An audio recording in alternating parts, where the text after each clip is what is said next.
Alright, so I had a few questions about how I mounted my Odyssey 49-inch curved screen so it won't shake while it's violently moving along the motion rig.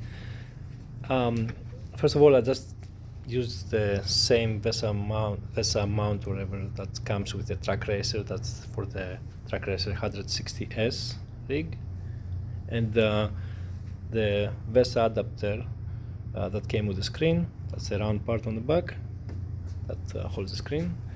And then in the middle between the VESA and the edge, on each side, I used 3D printed clamps.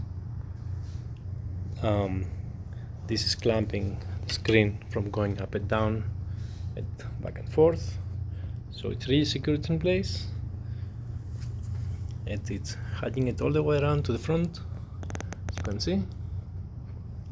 Now that 3D printed clamp is seated, held together by a piece from my recliner seat that I had left over, I didn't use, so I just reused it there.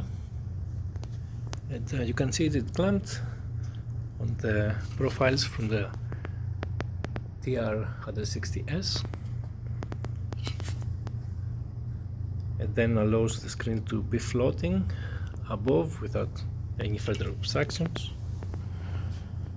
and it's very stable. There's no motion at all, up and down or left right. It's very stable.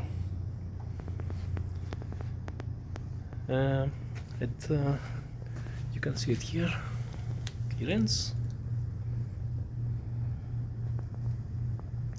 Instead of these pieces you can use 3D profiles, but I just had this, so I said why not, and the lower profile too. Alright.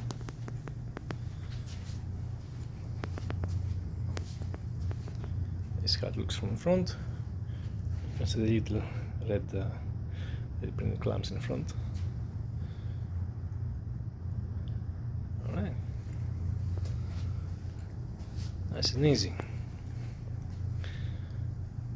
Yep, thanks for watching.